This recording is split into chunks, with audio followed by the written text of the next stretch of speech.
The other thing I want to share in this sort of introductory, these first couple hours, is the understanding of the mind and all the different ways that our experience can relate to ET manifestations.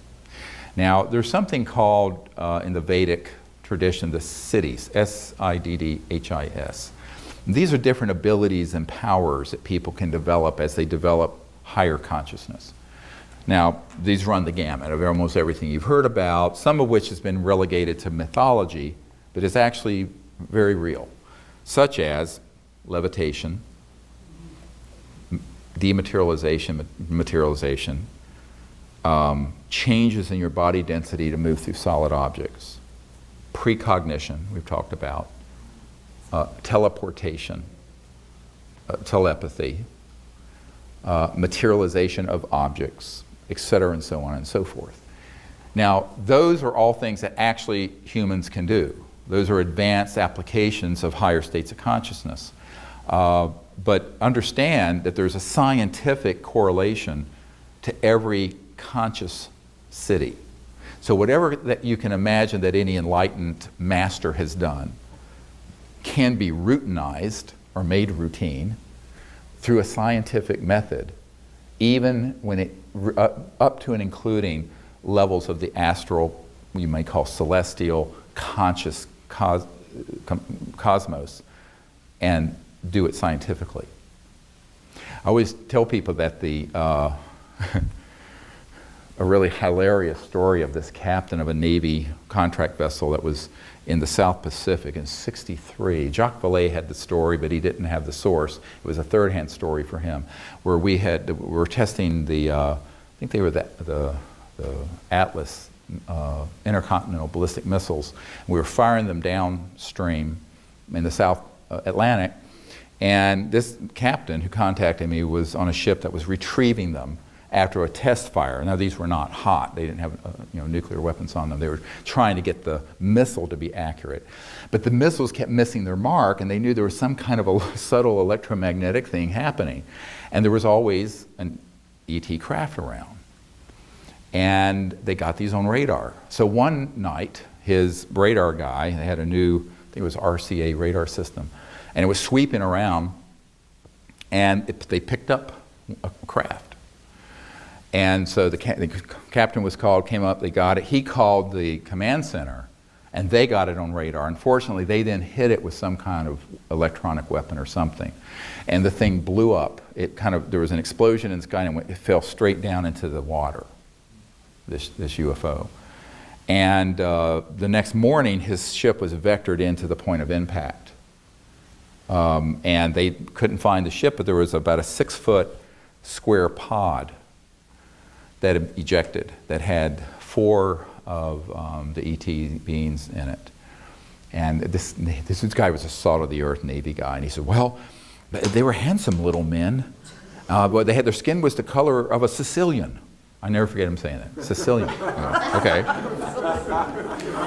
And bronze-colored, no hair, no pinna, which is the pinna is the flap, the monkey ears we have. They just have openings, fine lips, a sort of small nose. And just like the man that contacted me from Skunk Works at Lockheed about the astral projection experience, this person contacted me to find out something that had bugged him. It stuck in his mind and bothered him for 40 years. And I said, well, what is it? He says, well, we got him out of this thing, this pod. They were ordered to put him in the ship's freezer till a nuclear submarine came along and took them, and they were all threatened with death if they talked about this. He says these little men were in sort of these metallicized fabric. It was almost metal, soft metal-like fabric, one-piece suits. I said, yeah, like a onesie. But it didn't have any buttons or zippers. And he said, how could they have gotten in them? And I said, this is why you're calling me? And it was. This was exactly why he was calling me. And I said, well, I don't know if you're going to like my answer. And he said, well, tell me. I know those damn things, you could have to cut them off, but we couldn't even cut them. I said, well, the way that that suit is made, they just stand into an energy field that has a resonant, and it materializes around them. Like 3D printing, but like a 3D, zip. So there are no, and it comes off the same way. It dematerializes off and materializes on.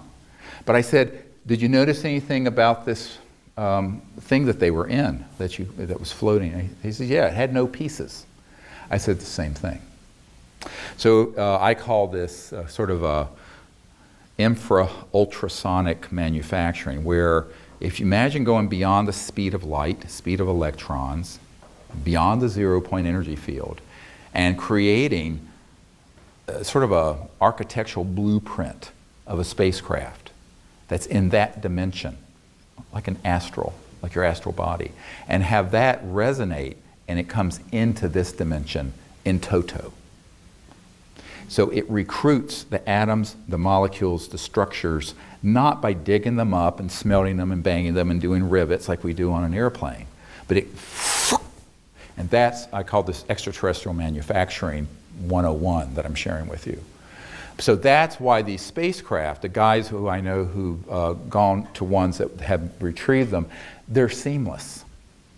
Now if you see one that has rivets and seams and parts of it, that's Lockheed and Northrop's and Boeing's anti-gravity stuff.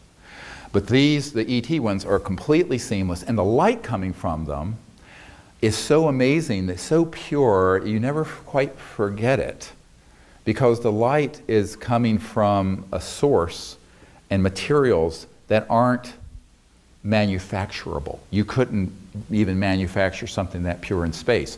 And there was a part of a craft that they got in Brazil, and I forget, it had magnesium and some other stuff in it, but the elements that were in it were so pure that even in the vacuum of space we could not manufacture it.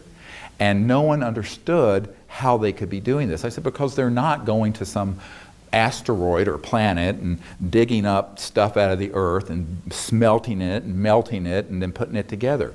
They're creating a field, and it resonates and then comes in from that transdimensional virtual near astral, I call it, the near astral, and it then pops as a totality into 3D. Make sense? Which, if you study the literature of the craft that have been retrieved and even the clothing on these beings, they're consistently this same report. Now why is that important? Because it means that when you're out under the stars and you see something, and if it seems just, it's too beautiful to be real, it looks like a jewel. We were once in Colorado and there was an object, it looked like it was a crystalline jewel in the sky.